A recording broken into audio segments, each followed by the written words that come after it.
La deuxième cause d'où procèdent parfois les mouvements de sensualité et les actes désordonnés vient du démon.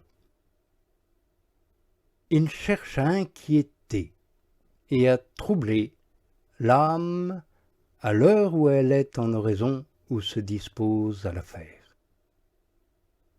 Aussi soulève-t-il dans la nature ces mouvements désordonnés et porte-t-il à l'âme un très grand tort quand il réussit à la troubler quelque peu.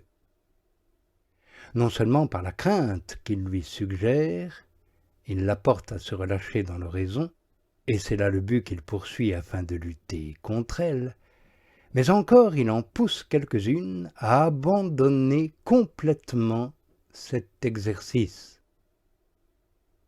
Ces âmes se figurent que ces révoltes leur arrivent plus à l'oraison qu'ailleurs. Et c'est la vérité, car le démon les provoque plus à ce moment qu'à un autre, pour leur faire abandonner cet exercice spirituel indispensable. Et ce n'est pas tout. Il leur représente au vif les images les plus grossières et les plus honteuses. Parfois même il y joint l'image d'un objet spirituel ou de personnes qui leur font du bien pour les terroriser et les rendre pusillanimes. Aussi les personnes qui subissent son influence n'osent même plus rien regarder ni penser à quoi que ce soit, car elles se heurtent partout à des tentations. Les personnes de tempérament mélancolique en particulier sont harcelées d'une façon si forte et si véhémente qu'elles font pitié. Leur vie est triste. L'épreuve est telle quand elles souffrent de cette humeur qu'il leur semble évident qu'elles sont possédées du démon et qu'elles sont dans l'impossibilité de le fuir. Quelques-unes pourraient néanmoins le repousser en serment de confiance et en puisant l'énergie en Dieu lui-même. Quand ces épreuves arrivent à ces personnes à cause de la mélancolie, elles ne s'en délivrent pas d'ordinaire jusqu'à ce qu'elles se guérissent de cette humeur en se laissant entrer dans la nuit obscure. Oui, cette nuit obscure les guérit peu à peu de tous leurs maux. La troisième source d'où procèdent ordinairement ces mouvements désordonnés qui font la guerre à l'âme est en général la crainte elle-même d'éprouver encore ces sensations et représentations grossières. Cette crainte, en effet, se réveille subitement par ce qu'elles voient, par ce qu'elles disent ou par ce qu'elles imaginent, et elles subissent ces impressions sans qu'il y ait faute de leur part. On peut aussi rencontrer des âmes d'une nature sensible, tendre et délicate, qui ont à peine éprouvé quelque goût de piété ou de prière, qu'elles se voient envahies par l'esprit de luxure. C'est à tel point que leur sensualité en est enivrée et réjouie. Elles sont comme submergées par l'attrait et les douceurs de ce vice. Ces deux impressions persévèrent en même temps d'une manière passive. Parfois même on constate qu'il y a eu des effets honteux et des actes humiliants. La cause en vient, je le répète, de ce que cette nature sensible est tendre et délicate. À la moindre émotion, les humeurs et le sang s'agitent et provoquent ces bouleversements. D'ailleurs, il en est de même pour les personnes de cette sorte quand elles sont sous le coup de la colère, d'un chagrin ou d'une peine. Quelquefois, ces personnes adonnées à la spiritualité, tout en parlant de sujets de dévotion ou en accomplissant des actes de piété, se laissent aller à une certaine jactance et emphase. Elles songent à ceux qui sont présents et agissent avec quelque vaine complaisance. et d'ordinaire, la volonté y consent.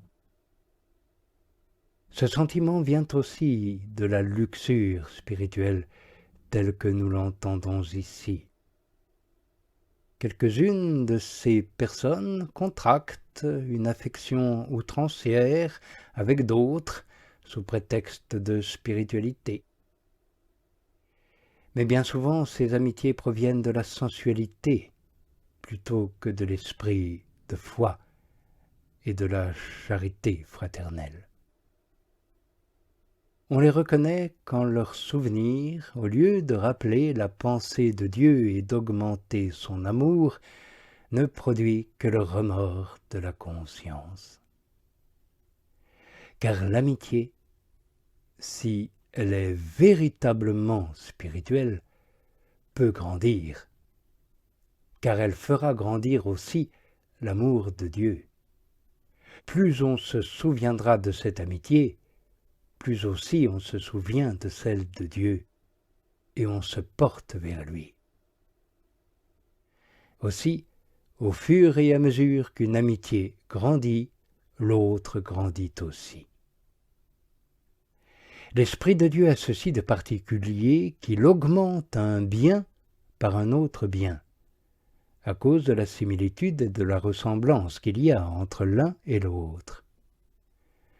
Quand au contraire l'affection vient d'une sensualité déréglée ou outrancière dont nous parlons, elle a des effets tout opposés, car plus l'un grandit, plus l'autre diminue, et éteint en même temps le souvenir de Dieu.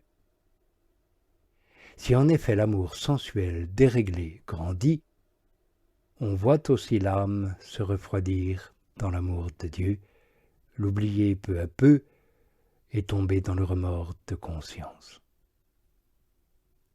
Au contraire, si l'amour de Dieu grandit dans une âme, elle se refroidit dans l'amour sensuel déréglé, parce que ce sont là deux amours opposés. Non seulement l'un n'aide pas l'autre, mais celui qui domine éteint l'autre et l'étouffe pour se fortifier lui-même, comme l'enseignent les pères spirituels. Aussi notre Sauveur a dit dans l'Évangile « Ce qui est né de la chair est chair, et ce qui est né de l'Esprit est esprit. » Cela signifie que l'amour qui naît d'une sensualité déréglée aboutit à la sensualité. Et celui qui naît de Dieu aboutit à l'Esprit de Dieu et le fait grandir en nous. Telle est la différence qu'il y a entre ces deux amours et qui nous sert à les connaître. Lorsque l'âme entre dans la nuit obscure, tous ces amours sont soumis à la raison divine. Le premier, celui de l'esprit, elle le fortifie et le purifie parce qu'il est selon Dieu. L'autre, elle le dompte, le règle, puis peu à peu le tient en respect pour finir par le faire disparaître. Mais dès le principe, cette nuit obscure les fait perdre de vue, et l'un, celui de l'esprit, et l'autre, celui de la chair, comme nous le dirons plus tard.